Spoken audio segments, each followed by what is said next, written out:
You get paid on Friday. By Sunday, part of it is already gone. Rent hits, your car payment hits, you grab food because you're tired. You buy one or two little things online because, honestly, the week sucked and you feel like you deserve it. Then your phone bill comes out, your credit card minimum hits, and suddenly you're doing that weird thing where you act like you don't want to check your bank account, when really you're scared to check your bank account. Then your car makes a noise, or your kid needs something for school, or your tire goes flat, or your doctor sends you a bill you thought insurance was supposed to handle. And you sit there thinking, how am I working this hard and still always one problem away from broke? If that sounds familiar, that's because for a lot of people, being poor is not one giant dramatic moment. It's a system of tiny decisions, emotional habits, monthly payments, avoidance, and social pressure that quietly keeps you stuck for years.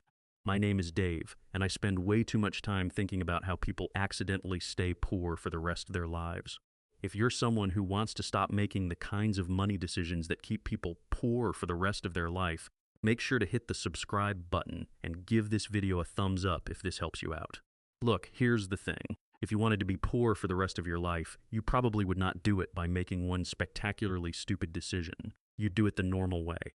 You'd do it the socially acceptable way, the way everyone around you does it, the way that feels fine in the moment and devastating over time. You'd finance stuff you can't comfortably afford. You'd tell yourself monthly payments matter more than total cost. You'd treat credit cards like income. You'd increase your lifestyle every time your paycheck goes up. You'd avoid looking at numbers because numbers feel judgmental. You'd buy things to feel successful instead of building the boring financial foundation that actually makes you secure. And here's what most people don't realize. Poverty is not always about low income. Sometimes it is. Absolutely. But a shocking amount of long-term financial struggle comes from repeating behaviors that turn decent income into permanent fragility. That's the real problem. Because when people imagine financial ruin, they imagine drama, job loss, bankruptcy, disaster. But in real life, the path to staying broke forever is usually quieter than that. It's autopay. It's convenience, it's comparison, it's denial, it's 100 small, I'll deal with it later decisions that eventually become your lifestyle. And this is where it gets really interesting. A lot of the habits that keep people poor are rewarded in the short term. They feel good, they feel normal, they feel relieving. They feel like you're taking care of yourself. Which means if you don't understand the math and the psychology of money, you can spend years participating in your own financial destruction while calling it adulthood.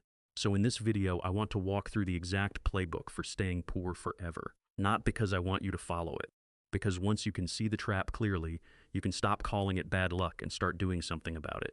1. If you want to stay poor, focus on how things feel, not what they cost. This is the first rule. And honestly, it might be the biggest. If you want to stay poor forever, train yourself to ask the wrong question every time you spend money. Not, what is the total cost? What is the opportunity cost? What does this do to my monthly margin? Is this worth the trade-off? No. Ask, do I want it? Can I squeeze it into this month somehow? Can I justify it emotionally? Can I break it into payments small enough that future me has to deal with it? That's the game. Because poor financial lives are built when feelings make the purchase and math gets invited in afterward to clean up the mess. Let me show you how this works. Imagine you're thinking about upgrading your car. Your current car works. It's not sexy, but it works. Then you see something nicer for $34,000. And instead of thinking, do I want to tie up this much money in a depreciating asset, you think it's only $589 a month. That one mental shift is deadly. Because only $589 a month sounds manageable. $34,000 plus insurance differences, plus taxes, plus registration, plus repairs, plus interest sounds heavier. So your brain chooses the smaller feeling number. That's not intelligence, that's psychological self-defense. You are shrinking a giant financial decision into a monthly emotional convenience. Now multiply that by a phone, furniture, buy now, pay later purchases, subscriptions, a nicer apartment, eating out a little too often, one vacation you deserved, one wardrobe refresh because you're trying to look like you have your life together. None of these individually feel like lifelong poverty decisions. Together, they absolutely can be. 2. If you want to stay poor, worship monthly payments. Look, one of the fastest ways to destroy your financial future is to become fluent in monthly payment logic. That logic sounds like this. I can afford the payment. It's just $74 a month. It's only $118 every 2 weeks. It's zero down. It's basically free. No. That is how you get financially pickpocketed in slow motion. Here's a simple example. Let's say you finance $3,000 worth of furniture over 24 months. The store says it's only $150 a month. That sounds harmless. But what if that same $150 a month also exists in 5 other places? $89 for the upgraded phone, $64 for a streaming bundle and random apps, $112 for one buy now pay later stack, $96 for a store card balance, $210 for a personal loan you took out to consolidate a previous mistake. Now your life is full of things that each seem manageable and collectively strangle you. This is why poor people are often not crushed by one expense. They are crushed by too many commitments. It's death by monthly payment. And here's what most people don't realize. A monthly payment is not just a number. It is a claim on your future labor. Every payment says a piece of next month's paycheck already belongs to the past. That is a brutal way to live. Because once enough of your income is pre-assigned, you're not really choosing with money anymore. You're just servicing old decisions. That's why two people can earn the same income and live in completely different realities. One has room, the other has obligations, same paycheck. 3. If you want to stay poor, never build an emergency fund. This one is huge, and it's also where the excuses start. Dave, I'm barely getting by. Dave, I have debt. Dave, I'll save later when I make more. No, stop. Because if you want to stay poor for the rest of your life, the best possible move is to make sure every emergency turns into new debt. That's the loop. No cash buffer problem happens. Use credit. Now you have a problem plus interest, less cash next month, even more vulnerable to the next problem. According to the Federal Reserve, in the latest survey year shown, 63% of adults said they would cover a $400 emergency expense completely using cash or its equivalent. That also means 37% would not. And think about how insane that is for a second. $400 is not some catastrophic once-in-a-decade nightmare. That is barely a real adult emergency anymore. That's a tire. That's a copay plus medication. That's a last-minute flight change. That's a plumbing issue that isn't even interesting yet. So if you have no emergency fund, life doesn't need to hit you that hard to knock you over. Now let's do the math. Imagine you get hit with a $900 car repair. Scenario A, no savings, you put it on a credit card at, say, around 24% APR. If you only make minimum-ish payments, that $900 doesn't just cost $900. It hangs around, it drips interest. It crowds out your next month. It steals margin from future you. Scenario B, you've got cash, you pay it. It's annoying, but it ends there. Same emergency, totally different financial life. And this is where people get confused. They think emergency savings is for spending later. No, emergency savings exists so that random life events do not get promoted into long-term debt problems. That's the whole point. 4. If you want to stay poor, keep paying interest to feel normal. Now let's talk about credit cards, because this is where a lot of smart people do deeply dumb things. And I say that with love. If you want to stay poor, use debt as an emotional bridge between your real life and the life you want to appear to be living. That's the formula. You feel behind. You feel stressed. You feel like everyone else is doing better. You feel like you've earned a little comfort, so you swipe. And because the pain is delayed, the decision barely feels like spending. That's why credit cards are so dangerous for people who are emotionally exhausted. They separate the pleasure from the consequence. You get the hit now. You get the bill later. You get the regret after that. The Consumer Financial Protection Bureau said credit card companies charge consumers more than $105 billion in interest and more than $25 billion in fees in 2022, a record high of over $130 billion combined. That is not a small side issue. That is an enormous transfer of wealth from people trying to maintain normal life with borrowed money. And according to Fred, revolving consumer credit owned and securitized stood at about $1.337 trillion in March 2026. That number should bother you, because revolving debt is what happens when spending survives and cash doesn't. Now you might be thinking, okay, but I pay the minimum and I'm staying afloat. Look, staying afloat is not the same thing as moving forward. If your strategy is, I'll carry this balance for a while, what you are really saying is, I am renting my current lifestyle from the future at a terrible price. That is how people stay broke for years while technically making decent money. 5. If you want to stay poor, ignore your fixed costs. Here's one of the least exciting and most important truths in personal finance. Your financial life is usually not destroyed by one dramatic luxury purchase. It's shaped by your recurring fixed costs: housing, transportation, insurance, debt payments, childcare, utilities. Everything that shows up every month, whether you're feeling optimistic or not. The Bureau of Labor Statistics reported that average annual expenditures for all consumer units in 2024 were $78,535, and housing and transportation accounted for 50% of household spending. That should completely change how you think about money. Because if half your spending is concentrated in those two categories, then your financial future is not mostly decided by whether you skipped a latte. It's decided by the car you rationalized, the apartment you stretched for, the commute you locked yourself into, the insurance costs you never shopped, the lifestyle you built around appearances instead of margin. This is where it gets really interesting. A lot of people spend huge amounts of energy trying to optimize tiny purchases while ignoring the giant ones. They feel guilty about coffee, takeout, Amazon stuff, random convenience spending, and yes, those things matter. But if your rent is too high and your car is eating your paycheck alive, you do not have a coffee problem. You have a structure problem. And structure beats discipline almost every time.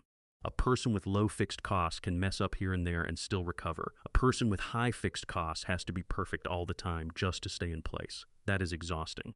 And exhausted people make worse decisions.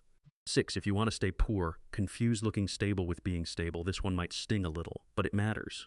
If you want to stay poor forever, spend money making your life look expensive instead of making it resilient. Get the nicer car so people assume you're doing well. Lease the apartment with the cool amenities because it looks like success. Keep upgrading your phone because the old one feels embarrassing.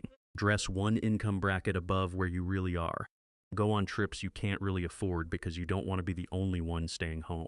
That is one of the quietest forms of self-sabotage there is, because status spending is rarely about the object. It's about relieving discomfort. You don't buy the thing just because you want the thing. You buy the thing because you want the identity that comes with the thing. You want to feel less behind, less ashamed, more admired, more normal, more successful, more included. That's why logic alone doesn't fix bad money habits. If the spending is doing emotional work, you have to replace the emotional function too. Otherwise, you will keep rewarding yourself with financial setbacks and calling it self-care. Here's a useful analogy. Imagine your financial life is a house. Most people are out here buying nicer curtains while the foundation is cracked. And then they wonder why they still feel unsafe inside, because deep down they know the truth. A nicer couch doesn't create security, a luxury car doesn't create margin, a better outfit doesn't create savings. A stylish life and a stable life are not the same life. 7. If you want to stay poor, increase your lifestyle every time your income goes up. This is one of the most common traps. You get a raise. And instead of using that raise to create breathing room, you immediately spend it before it even emotionally belongs to you. You upgrade apartments, you upgrade neighborhoods, you upgrade your car. You start eating out more because I can afford it now. You start saying yes to more things because you're tired of feeling restricted. And look, I get it. When you've been deprived for a long time, restraint feels insulting. But if every increase in income gets matched by an increase in lifestyle, then your income went up and your margins stayed exactly the same. That means you are not actually richer. You are just more expensive to maintain. That's a brutal sentence, but it's true. And here's what most people don't realize. The goal of earning more money is not just to buy nicer stuff. The first job of higher income should be to buy back your financial flexibility. That means building cash, eliminating toxic debt, lowering stress, creating options, reducing the number of things that can ruin your month. If your raise doesn't do that, then a big part of its power got wasted. 8. If you want to stay poor, avoid looking at the numbers. This is the most human trap of all. Avoidance.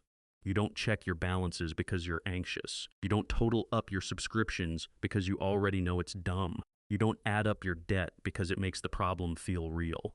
You don't build a budget because you think budgets are restrictive. So instead, you choose vagueness. And vagueness is expensive because vague people overspend. Vague people underestimate. Vague people forget. Vague people keep getting surprised by bills they created themselves. Look, numbers are not mean. Numbers are not judging you. Numbers are not shaming you. Numbers are just reality with the emotion stripped out, and reality is where progress begins. If I asked you right now what your total monthly fixed costs are, how much revolving debt you have, how much you spent eating out last month, how much margin you have between take-home pay and required expenses, could you answer in under 60 seconds? If not, that's not a character flaw, but it is a financial risk, because you cannot improve what you refuse to measure. 9. A quick story. Same income, different future. Let me make this real. Imagine two friends, Marcus and Elena. They both bring home $45 a month. Marcus looks like he's doing great. Nice car, $620 a month insurance, $1 $850 phone and upgrades, $110 subscriptions and apps, $85 credit card minimums, $240 buy now pay later stuff, $95s before groceries, gas in real life. Marcus is already basically crowded. So what happens? He feels broke all the time. He uses the card for random stuff. He tells himself he just needs a little more income. He feels underpaid. He feels unlucky. Elena makes the same money. Older paid-off car, less glamorous apartment, automatic transfer to savings, no revolving credit card balance. A little boring? Sure, but Elena has margin. So when her tire blows out, it's annoying. When Marcus's tire blows out, it's identity-threatening. That is the difference. The same income can produce two totally different futures depending on whether your system creates margin or destroys it. Okay, Enough with the how to stay poor part. Let's flip it. If you want to avoid being poor for the rest of your life, here are the moves that actually matter. Step 1, get brutally honest about your fixed costs. Write down every recurring bill, not estimates, not vibes, the real numbers. Then ask, if my income dropped tomorrow, which of these would become dangerous immediately? That question shows you where your life is financially overbuilt. Step 2, build a starter emergency buffer first. If you have no cash cushion, you are financially standing on one leg. Start with $500, then $1,000, then 1 month of essentials. Then keep going. Progress matters more than perfection. Step 3, stop adding new monthly payments. This one is immediate. For the next 90 days, do not finance anything optional. No new payment plans, no random store financing. No, it's only $42 a month. Break the habit.